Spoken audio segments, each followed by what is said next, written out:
नमस्कार। आज हम सब मिलकर समझने वाले हैं कक्षा 9 की गंगा पाठ्यपुस्तक से संत रैदास के लिखे हुए कुछ बहुत ही सुंदर पद। तो चलिए शुरू करते हैं। अच्छा, तो आज हम क्या-क्या देखने वाले हैं? सबसे पहले हम संत रैदास को जानेंगे, फिर उनके दोनों पदों का मतलब समझेंगे। इसके बाद उनकी कविता में क्या खास है उस पर बात करेंगे और आखिर में उनकी भक्ति का असली मतलब क्या है ये भी जानेंगे। तो चलिए सबसे पहले बात करते हैं उस महान कवि की, संत रैदास की, जिन्हें रविदास के नाम से भी जाना जाता है। वो भक्ति आंदोलन का एक बहुत बड़ा नाम थे। ये देखिए, रैदास उस समय के भक्ति काल के एक बहुत ही माने हुए संत कवि थे। उनका जो जीवन काल है वो करीब करीब 1388 से लेकर 1518 तक का माना जाता है। पता है रैदास की सबसे खास बात क्या थी? उन्होंने ना पूजा पाठ के जो बाहरी दिखावे होते हैं उनको बिल्कुल नहीं माना। उन्होंने कहा सच्ची भक्ति तो मन के अंदर होती है। और उनकी भाषा अरे इतनी सरल और आम लोगों जैसी थी कि हर कोई उनकी बात समझ जाता था। यही वजह है कि बराबरी और प्रेम का उनका संदेश दूर दूर तक फैला। तो अब आते हैं उनके पहले पद पर। इसमें उन्होंने एक भक्त और भगवान के बीच का जो अटूट रिश्ता होता है ना, उसको बहुत खूबसूरती से दिखाया है। सोच कर देखिए कितनी खूबसूरत बात कही है।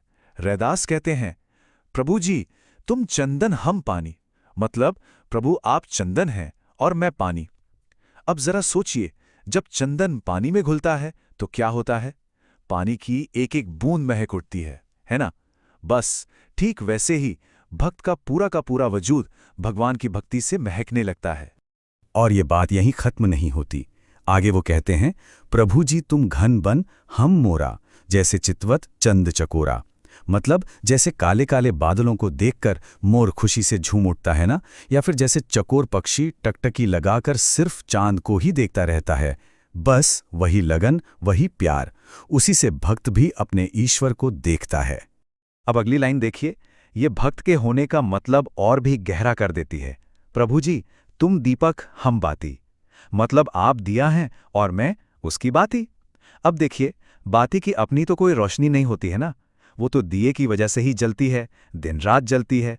बिल्कुल इसी तरह भक्त का भी वजूद भगवान के बिना कुछ नहीं है, उन्हीं से है। और आखिर में कहते हैं, प्रभु जी तुम मोती हम धागा, जैसे सोने मिलत सुहागा। जैसे मोती धागे में पिरोए जाते हैं, या जैसे सुहागा सोने को और भी चमका देता है, उसे और शुद्ध बना देता है, ठीक वैसे ही भगवान के साथ मिलकर भक्त की जिंदगी भी कीमती हो जाती है। दोनों एक दूसरे में पूरी तरह मिल जाते हैं। चलिए अब देखते हैं उनका दूसरा पद। इसमें ना सिर्फ और सिर्फ ईश्वर की भक्ति, जिसे अनन्य भक्ति कहते हैं, उस पर बात की गई है। इस पद की शुरुआत ही एक बहुत दमदार सवाल से होती है। रैदास पूछते हैं, जो तुम तोरो राम मैं नहीं तोरो।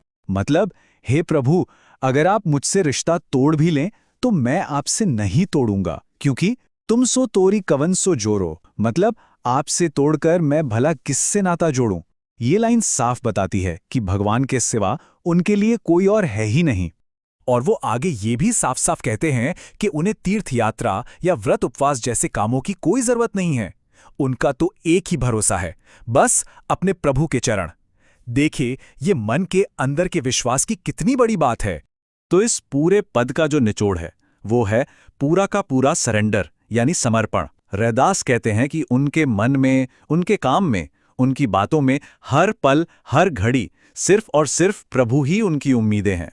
अच्छा, तो हमने मतलब तो समझ लिया। अब जरा ये भी देखते हैं कि रैदास ने अपनी कविताओं को इतना सुंदर बनाया कैसे, मतलब उनका काव्य सौंदर्य क्या है। पहले पद में जो सबसे खास बात है वो हैं उनकी तुलनाएं, यानी उपमा अलंकार। जैसे उन्होंने चंदन की तुलना भगवान से और पानी की भक्त से की, बादल और मोर की तुलना की। इन सब से क्या हुआ, भक्त और भगवान का रिश्ता इतना असली लगने लगता है, मानो हम उसे अपनी आंखों से देख रहे हों। यहां देखिए रैदास की कविता की कुछ और खास बातें भी हैं। एक तो अनन्य भक्ति भाव, मतलब सिर्फ ईश्वर की भक्ति। दूसरा बहुत ही सरल आम लोगों की भाषा। और तीसरा एक ऐसा पक्का विश्वास जो कभी हिल नहीं सकता, कभी डगमगा नहीं सकता। तो फिर इन सब बातों का, इन पदों का सार क्या है, हमें इससे क्या सीखना चाहिए? इन दोनों ही पदों का जो निचोड़ है, जो सेंट्रल आइडिया है, वो है अनन्य भक्ति। ये वो भक्ति है जहां भक्त के लिए अपने ईश्वर के सिवा दुनिया में ना कोई सहारा है, ना कोई मालिक, सब कुछ वही है। और यहीं पे हमारे लिए एक बड़ा सवाल भी है।